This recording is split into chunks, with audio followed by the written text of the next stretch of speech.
أعوذ بالله من الشيطان الرجيم. بسم الله الرحمن الرحيم.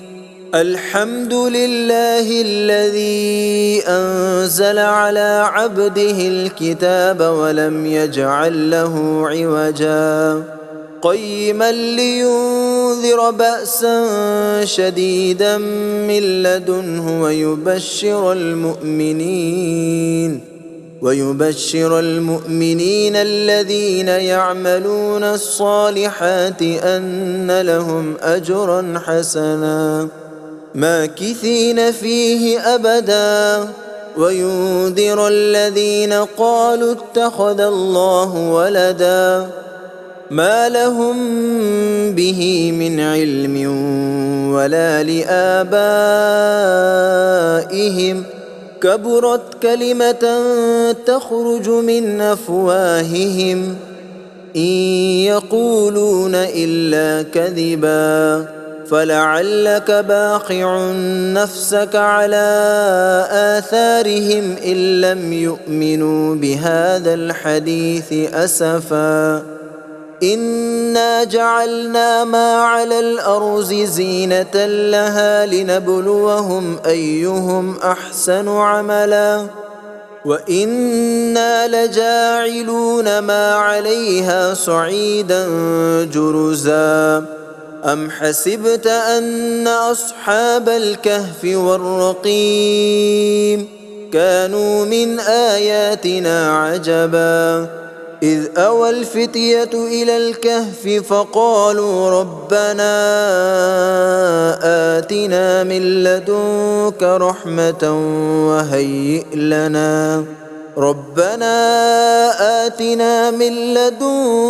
رحمة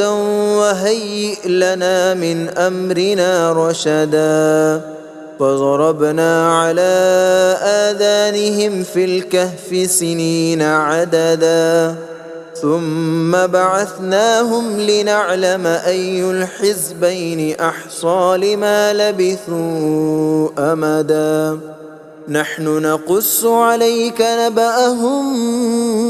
بالحق إنهم فتية آمنوا بربهم وزدناهم هدى وربطنا على قلوبهم إذ قاموا فقالوا ربنا رب السماوات والأرض لن ندعو من دونه إلها لقد قلنا إذا شططا هؤلاء قومنا اتخذوا من دونه آلهة لولا يأتون عليهم بسلطان بين فمن أظلم ممن افترى على الله كذبا وإذ اعتزلتموهم وما يعبدون إلا الله فأووا إلى الكهف ينشر لكم ربكم من رحمته ويهيئ لكم من أمركم مرفقا وترى الشمس إذا طلعت تزاور عن كهفهم ذات اليمين وإذا غربت تقرضهم ذات الشمال وهم في فجوة منه ذلك من آيات الله من يهد الله فهو المهتد ومن يضلل فلن تجد له وليا مرشدا وتحسبهم أيقاظا وهم رقود ونقلبهم ذات اليمين وذات الشمال وكلبهم باسط ذراعيه بالوصيد لو اطلعت عليهم لوليت منهم فرارا ولملئت منهم رعبا وكذلك بعثناهم ليتساءلوا بينهم قال قائل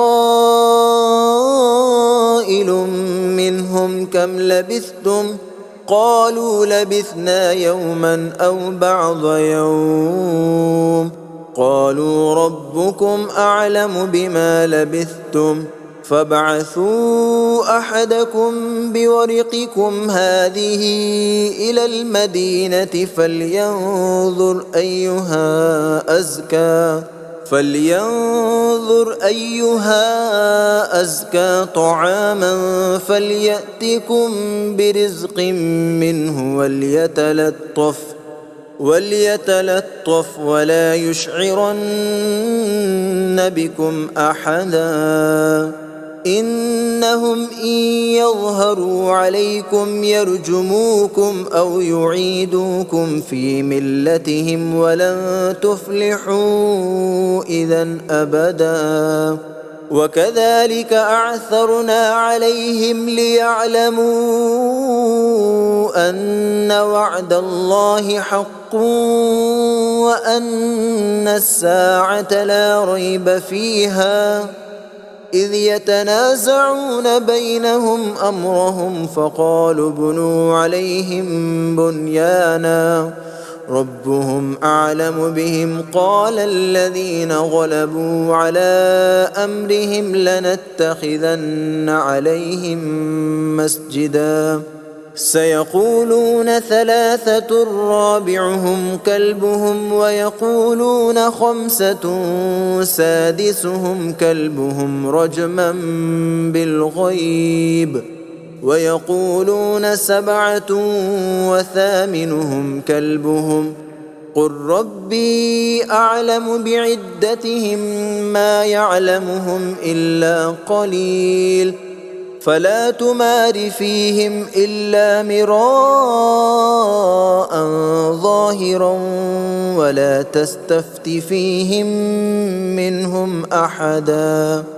ولا تقولن لشيء إني فاعل ذلك غدا إلا أن يشاء الله واذكر ربك إذا نسيت وقل عسى أن يهديني ربي لأقرب من هذا رشدا ولبثوا في كهفهم 300 سنين وازدادوا 9 قل الله أعلم بما لبثوا له غيب السماوات والأرض أبصر به وأسمع ما لهم من دونه من ولي ولا يشرك في حكمه أحدا واتل ما أوحي إليك من كتاب ربك لا مبدل لكلماته ولن تجد من دونه ملتحدا واصبر نفسك مع الذين يدعون ربهم بالغداة والعشي يريدون وجهه ولا تعد عيناك عنهم تريد زينة الحياة الدنيا ولا تطع من أغفلنا قلبه عن ذكرنا واتبع هواه وكان أمره فرطا وقل الحق من ربكم فمن شاء فليؤمن ومن شاء فليكفر إنا أعتدنا للظالمين نارا أحاط بهم سرادقها وإن يستغيثوا يغاثوا بماء كالمهل يشفي الوجوه بئس الشراب وساءت مرتفقا إن الذين آمنوا وعملوا الصالحات إنا لا نضيع أجر من أحسن عملا أولئك لهم جنات عدن تجري من تحتهم الأنهار يحلون فيها من أساور من ذهب ويلبسون ثيابا خضرا من سندس واستبرق متكئين فيها على الأرائك نعم الثواب وحسنت مرتفقا واضرب لهم مثل الرجلين جعلنا لأحدهما جنتين من أعناب وحففناهما بنخل وجعلنا بينهما زرعا كلتا الجنتين آتت أكلها ولم تظلم منه شيئا وفجرنا خلالهما نهرا وكان له ثمر فقال لصاحبه وهو يحاوره أنا أكثر منك مالا وأعز نفرا ودخل جنته وهو ظالم لنفسه قال ما أظن أن تبيد هذه أبدا وما أظن الساعة قائمة ولئن رددت إلى ربي لأجدن خيرا منها منقلبا قال له صاحبه وهو يحاوره أكفرت بالذي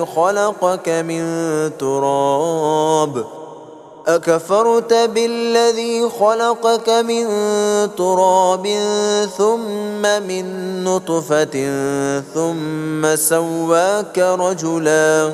لكن هو الله ربي ولا أشرك بربي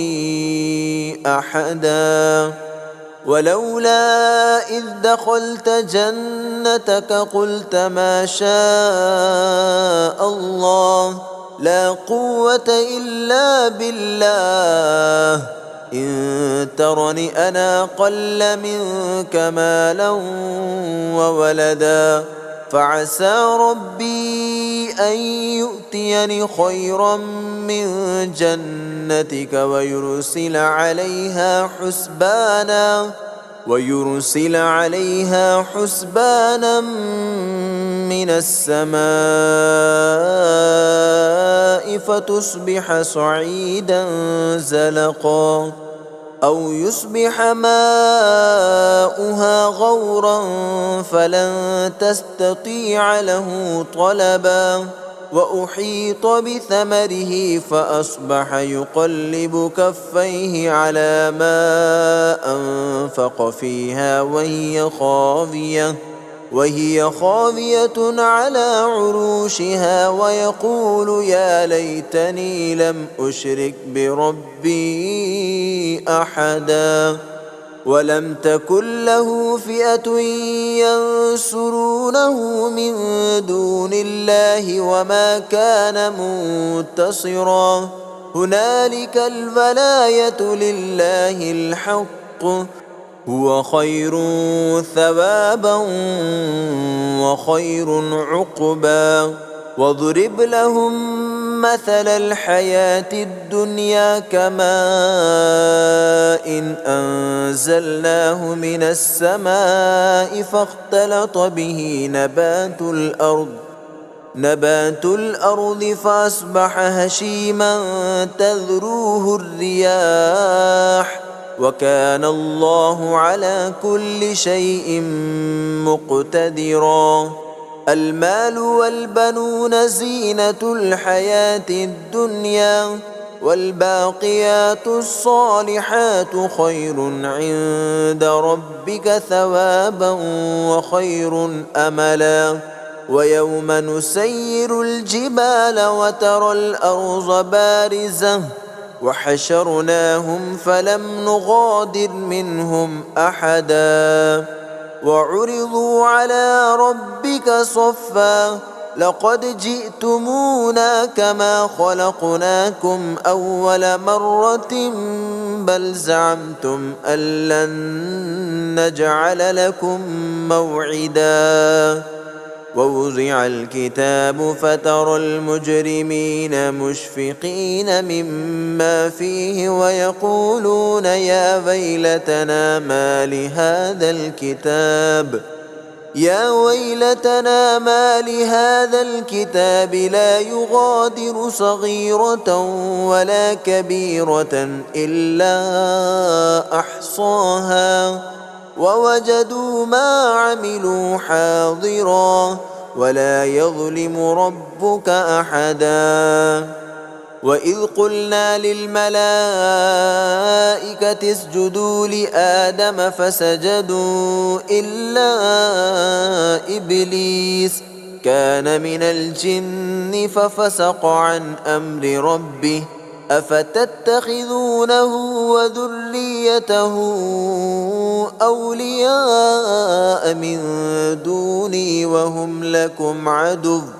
بئس للظالمين بدلا ما أشهدتهم خلق السماوات والأرض ولا خلق أنفسهم وما كنت متخذ المضلين عضدا ويوم يقول نادوا شركائي الذين زعمتم فدعوهم فلم يستجيبوا لهم وجعلنا بينهم موبقا ورأى المجرمون النار فظنوا أنهم مواقعوها ولم يجدوا عنها مصرفا ولقد صرفنا في هذا القرآن للناس من كل مثل وكان الإنسان أكثر شيء جدلا وما منع الناس أن يؤمنوا إذ جاءهم الهدى ويستغفروا ربهم إلا أن تأتيهم سنة الأولين أو يأتيهم العذاب قبلا وما نرسل المرسلين إلا مبشرين ومنذرين ويجادل الذين كفروا بالباطل ليدحضوا به الحق واتخذوا آياتي وما أنذروا هزوا ومن أظلم ممن ذكر بآيات ربه فأعرض عنها ونسي ما قدمت يداه إنا جعلنا على قلوبهم أكنة أن يفقهوه وفي آذانهم وقرا وإن تدعهم إلى الهدى فلن يهتدوا إذا أبدا وربك الغفور ذو الرحمة لو يؤاخذهم بما كسبوا لعجل لهم العذاب بل لهم موعد لن يجدوا من دونه موئلا وتلك القرى أهلكناهم لما ظلموا وجعلنا لمهلكهم موعدا وإذ قال موسى لفتاه لا أبرح حتى أبلغ مجمع البحرين أو أمضي حقبا فلما بلغا مجمع بينهما نسيا حوتهما فاتخذ سبيله في البحر سربا فلما فلما جاوزا قال لفتاه آتنا غداءنا لقد لقينا من سفرنا هذا نصبا قال أرأيت إذ أوينا إلى الصخرة فإني نسيت الحوت وما أنسانيه إلا الشيطان أن أذكره واتخذ سبيله في البحر عجبا قال ذلك ما كنا نبغي فارتدا على آثارهما قصصا فوجدا عبدا من عبادنا آتيناه رحمة من عندنا وعلمناه من لدنا علما قال له موسى هل أتبعك على أن تعلمني مما علمت رشدا قال إنك لن تستطيع معي صبرا وكيف تصبر على ما لم تحط به خبرا قال ستجدني إن شاء الله صابرا ولا أعصي لك أمرا قال فإن اتبعتني فلا تسألني عن شيء حتى أحدث لك منه ذكرا فانطلقا حتى إذا ركبا في السفينة خرقها قال أخرقتها لتغرق أهلها لقد جئت شيئا إمرا قال ألم أقل إنك لن تستطيع معي صبرا قال لا تؤاخذني بما نسيت ولا ترهقني من أمري عسرا فانطلقا حتى إذا لقيا غلاما فقتله قال أقتلت نفسا زكية بغير نفس لقد جئت شيئا نكرا قال ألم أقل لك إنك لن تستطيع معي صبرا قال إن سألتك عن شيء بعدها فلا تصاحبني قد بلغت من لدني عذرا فانطلقا حتى إذا أتيا أهل قرية استطعما أهلها فأبوا أن يضيفوهما فوجدا فيها جدارا يريد أن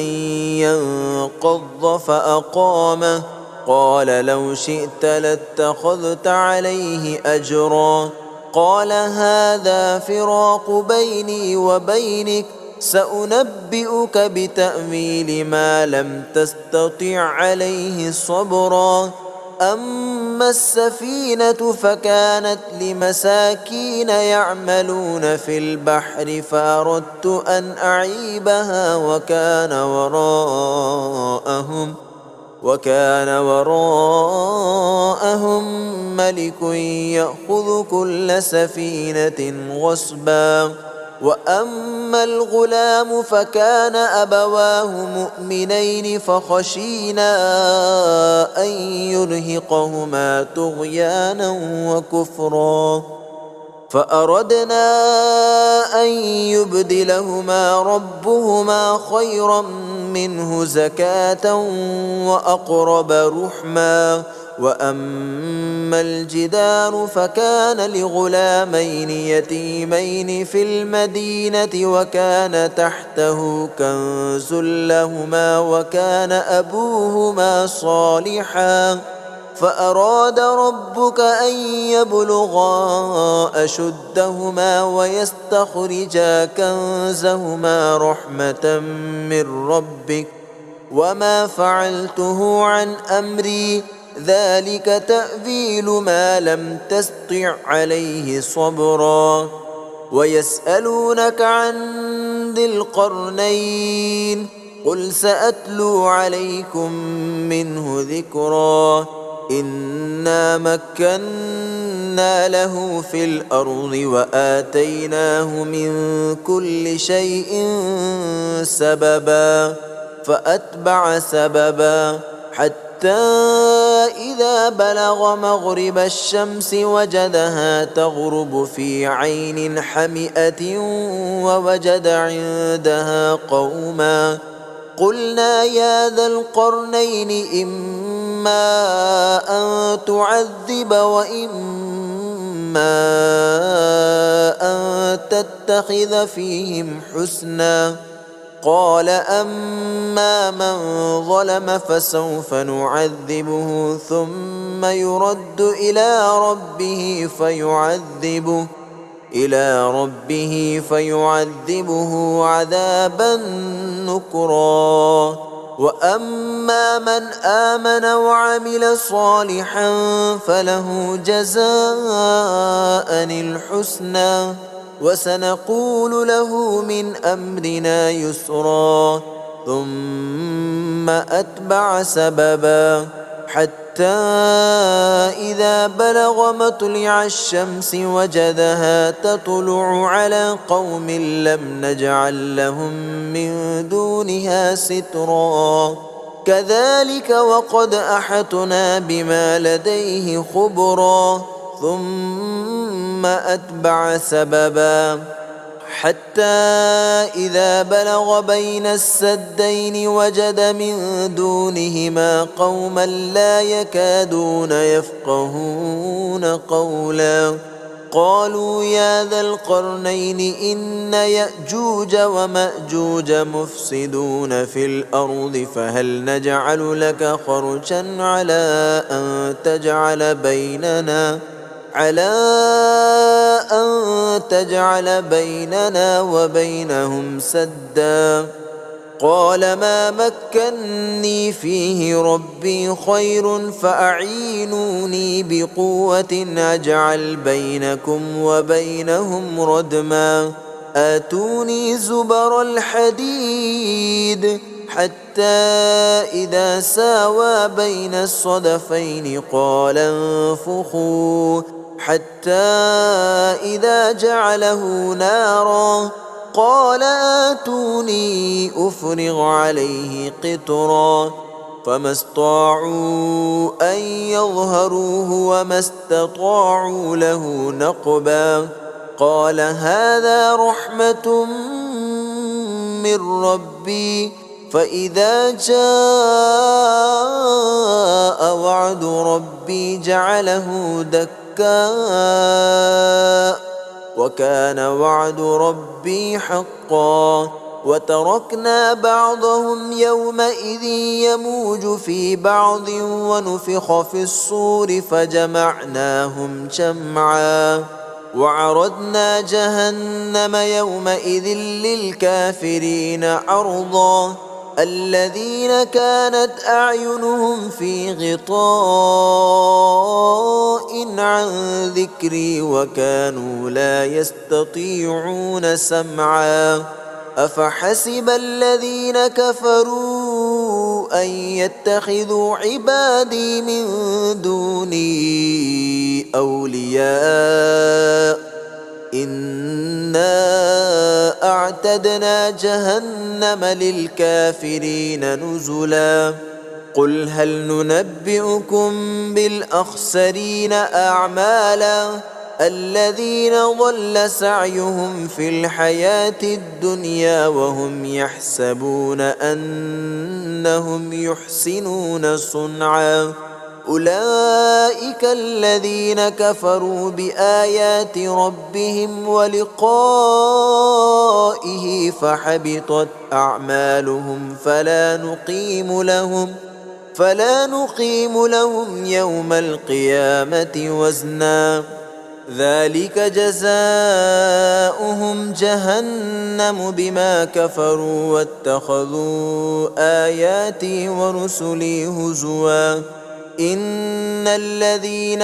آمنوا وعملوا الصالحات كانت لهم جنات الفردوس نزلا خالدين فيها لا يبغون عنها حولا قل لو كان البحر مدادا لكلمات ربي لنفد البحر قبل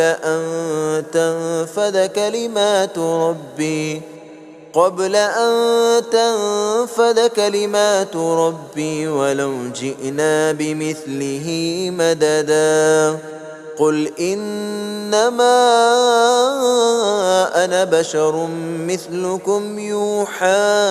إلي أنما إلهكم إله واحد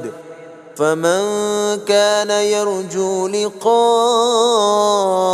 ربه فليعمل عملا